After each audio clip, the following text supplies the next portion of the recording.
Hey y'all, it's Andrea here at VW Family Farm. It's cold, freezing cold.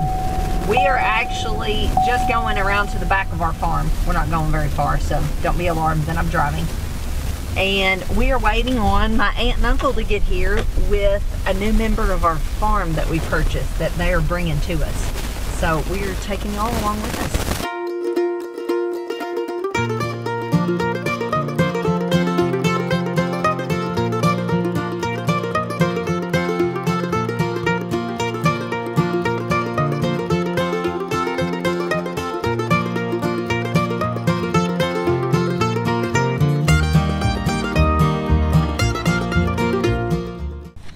So this is the new member of our farm.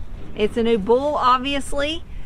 We don't have enough herd bulls, and when you're cattle farming, you need good bulls and you need enough bulls because number one, you want to buy quality bulls because they're going to determine a lot of your next calf crop. You can have mediocre cows and then add in a good bull and just really increase the value of your next calf crop. So that's what we're trying to do, is when we have to buy bulls, buy good ones. My aunt and uncle thankfully saw these that belong to their neighbor. They got one and we got one. So thankful to have family that gives us a call and says, hey, do y'all need this or that, and just thinks of us.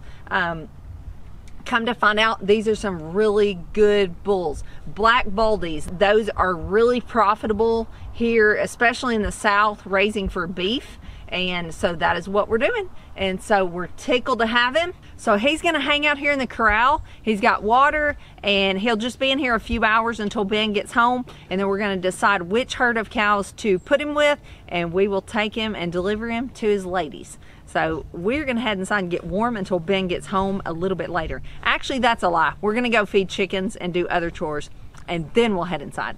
All right, we're pausing with the bull situating to address another problem. That seems like that's how it goes around here. We just have to address things as they come up. So, what are you doing? I'm trying to eliminate cannibalism or somebody eating into our profits. One or all of these, not sure what. I think there's like, what, 7 in there? There's 6, I think. No, you're right, there's 7. They have all got crusty, broken egg on their beaks, on their feathers. Look at this one right here. Now this cage ain't that great, but look at that one. Hey, what are you pegging me? She's wearing the evidence. Yeah. We've been noticing several broken eggs in our chicken coop, and we are trying to figure out which one of them's doing it. I walked out there a while ago and all these were in there scratching around in the box because there is broken egg in there. So we're gonna take these out and put them in a different pen and see if that'll eliminate our broken egg problem.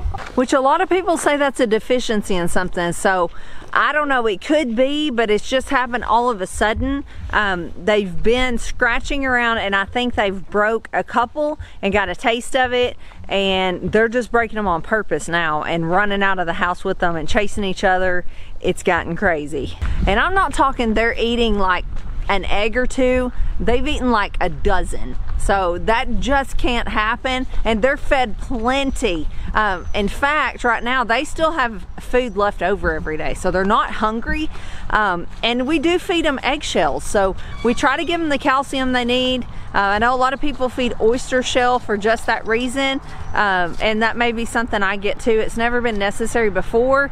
Honestly, I think they're just having fun and they like it and they figured out they can do it. So we've been doing some things to try to counteract it, like gathering eggs multiple times a day, just trying to go out there and keep them gathered.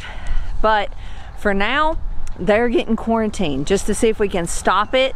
So Pepper sleeps in the garage, so she does have this pen in the yard, and so they're gonna spend the night in there, and we're gonna see how tomorrow goes. And then if they are the culprits, we might just sell these 7. We've got someone who's been wanting a few, so we might just go ahead and sell them these. And I don't know that they were actually wanting egg layers. I think they were wanting some meat, so I think that would probably work out.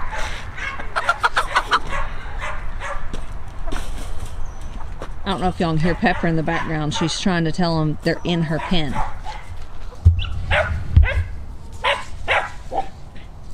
What's wrong, Pepper?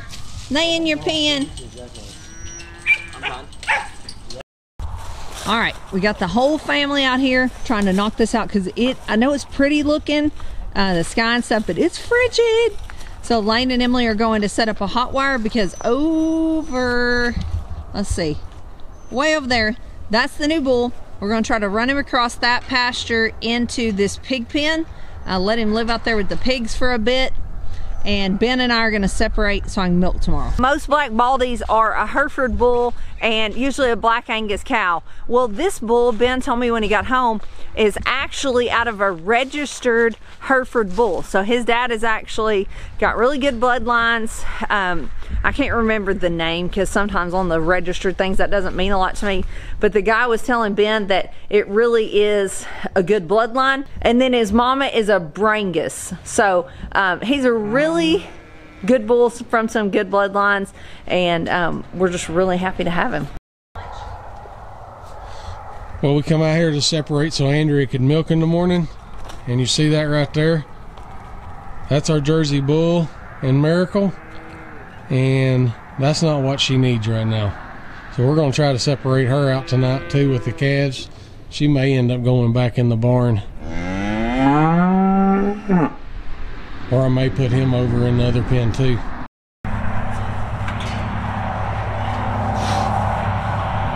That job's done. It's freezing.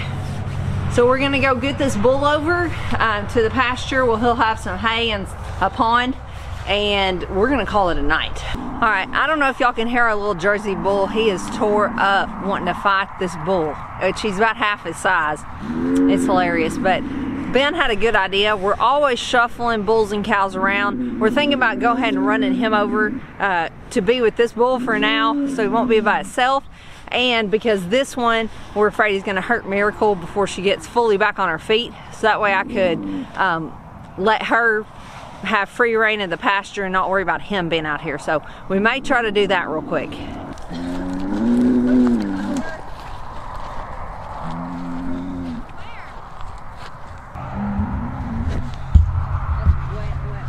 I know.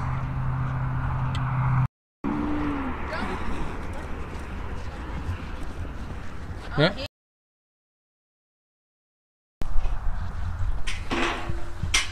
All right, we're gonna try to, he went on the wrong side of the red gate, but I'm gonna try to get him worked around. Emily, back up, babe. Here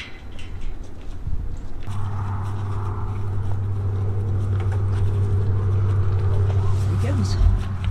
Okay, get this orange gate shut.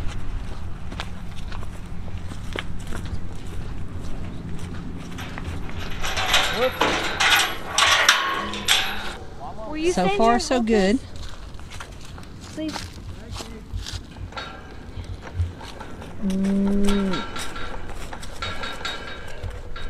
They're trying to shake the hot wire because he has no idea about our fences.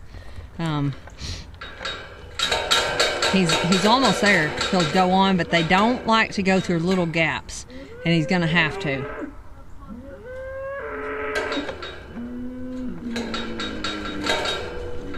He's almost there.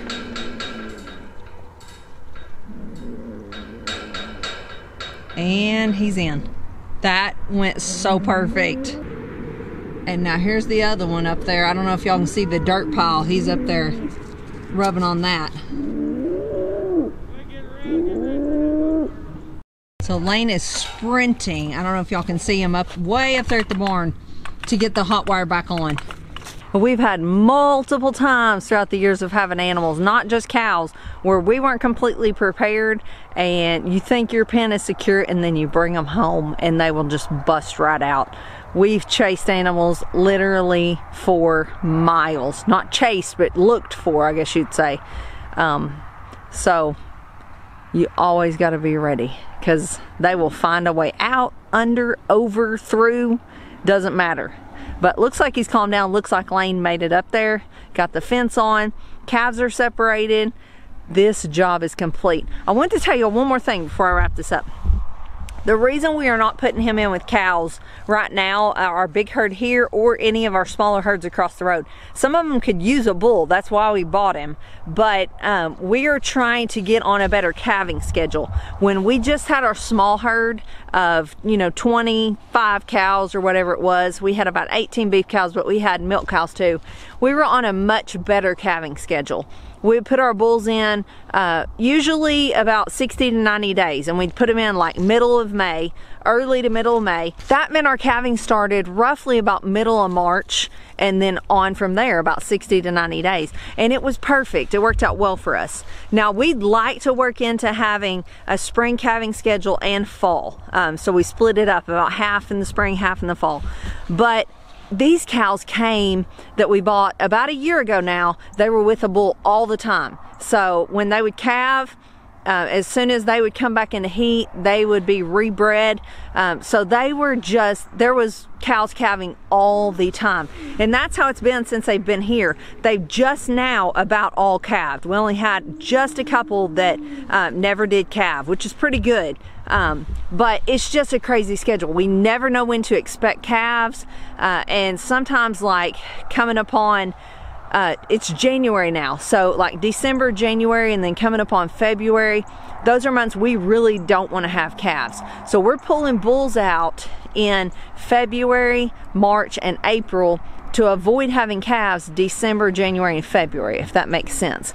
And then we'll put them back in May, and we'll start over. So it won't fix our whole schedule yet, because we could have some right now that are not bred, they're not gonna get bred for a while. So there's still some kinks to work out. There's gonna be some that are not gonna get bred in May as soon as we put the bulls in, because they may be already bred. They may be about to calve in the summer or in the fall. So we're gonna have to keep working at it, but this is our first step, is pulling bulls out in February, March, and April to try to get us on a better schedule. And that goes with lots of animals, so that and you're better prepared on when they're gonna have their babies, so you can be there to help them. So anyway, that's what we're up to. That's what's going on at VW Family Farm, and I will see you guys tomorrow. God bless.